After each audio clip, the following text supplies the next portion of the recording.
আসসালামু আলাইকুম।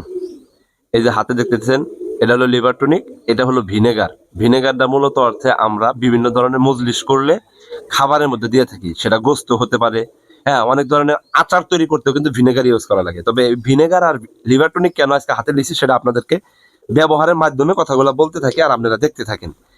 এই যে একটা সিরিঞ্জ নিয়েছি, সিরিঞ্জ দ্বারা কিভাবে আমি পরিমাপ করে মেডিসিন গুলা নিয়ে দেই। দেখেন, এটা একটা পাত্র, এটা একটা পাত্র, এটা সেময় পাত্র। পাত্র দুটা ছোট বিদেই আমি আলাদা আলাদা করে নিয়ে নিছি আমার কবুতর গুলাকে অলরেডি দিয়ে দিব। দেখেন, এখানে যে মেডিসিনটা নিয়েছিলাম, এটা হলো একটা আপনার 10 মিলির একটা সিরিঞ্জ। এখানে কিন্তু 1 মিলি পরিমাণ মেডিসিনটা, এই লিভার টনিকটা আমি নিয়ে এই যে এভাবে কিন্তু দিয়ে দিলাম, ঠিক আছে।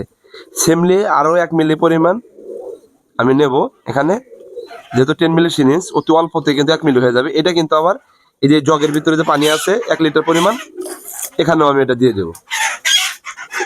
এই যে দিয়ে দিলাম। হ্যাঁ, তো যেহেতু আমার পার ডে 2 লিটারের মতো পানি যায়, যার কারণে আমি এটা দিয়ে দিলাম। আর এই ভিনেগারটা আমি এভাবে ঢেলে নেই, নেওয়ার পর 1 মুহা পরিমাণ ভিনেগার দুইটাতে সমানভাবে মিশিয়ে দিয়ে দিলাম।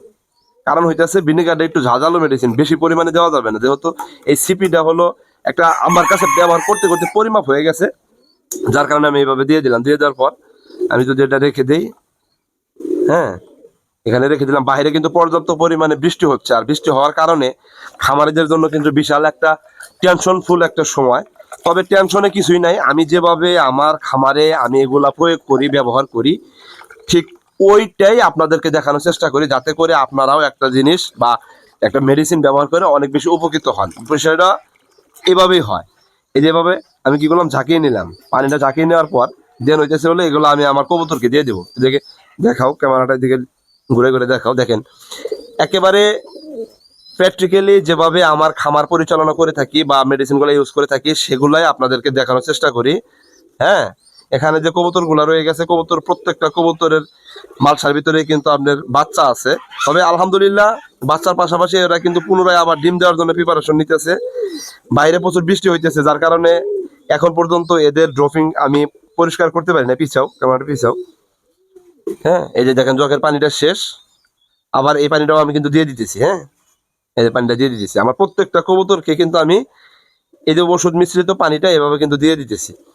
তো এই বিষয়টা আপনারা যারা জানেন না বা যারা হাঁস মুরগি কবুতর লালন পালন করে থাকেন, তারা এই বিষয়গুলা বা আমার এই কবুতর বাগর পেজটি ফলো করে দিয়ে রাখবেন, যাতে করে এরকম ধরনের নির্দেশনামূলক ভিডিও যদি আপলোড করি তাহলে আপনারা যাতে দেখতে পারেন।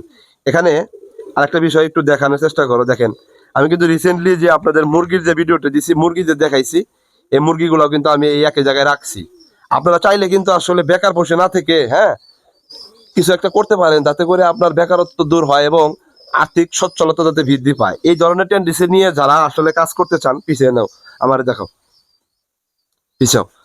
এখানে এই বিষয়গুলো আমি প্রতিনিয়ত বলার চেষ্টা করি। আসলে একজন প্রকৃত অর্থে প্রকৃত খামারি কে বা কারা, এটা হইতেছে যে পিছনে দেখেন, একটু কাছে নিয়ে দেখাও। এই যে কোয়েল পাখি দেখতে পারতেছেন, কোয়েল পাখির সেটআপটা, কোয়েল পাখির সেটআপটা রিসেন্টলি করছি, বাচ্চা থেকে বড় করতেছি ইনশাল্লাহ। এই কোয়েল পাখিগুলাও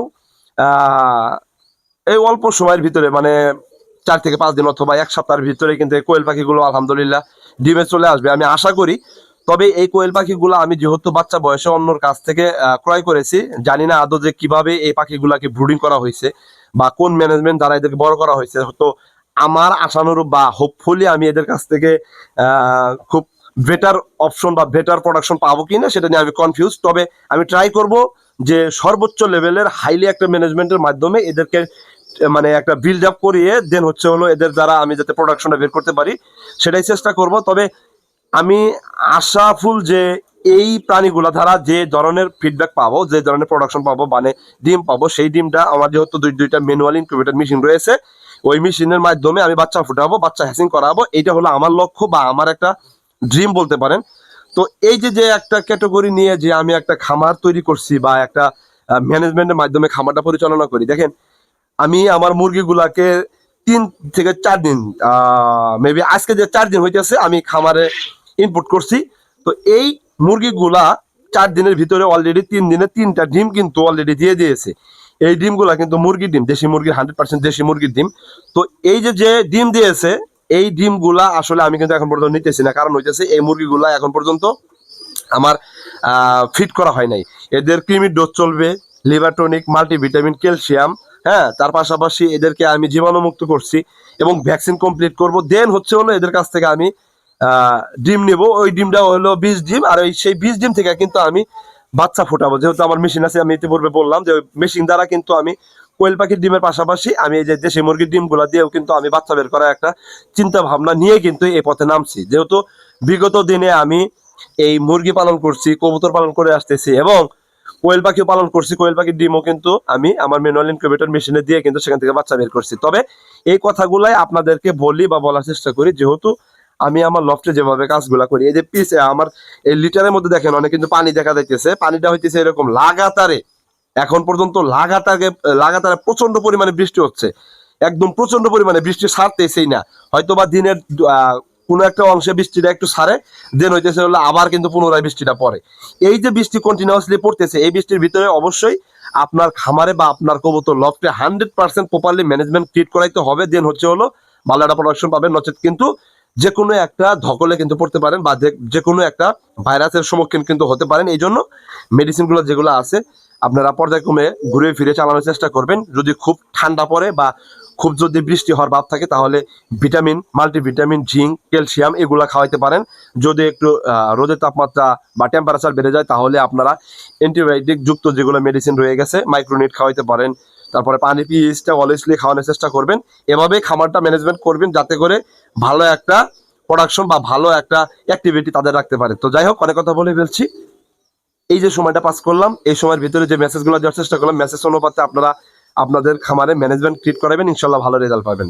সবার জন্য শুভকামনা, ভালো থাকবেন সবাই, আমার জন্য দোয়া করবেন, আমার খামারটা যাতে আল্লাহ তাআলা বরকত দান করে। আল্লাহ হাফেজ, আসসালামু আলাইকুম ওয়া রাহমাতুল্লাহি ওয়া বারাকাতুহু।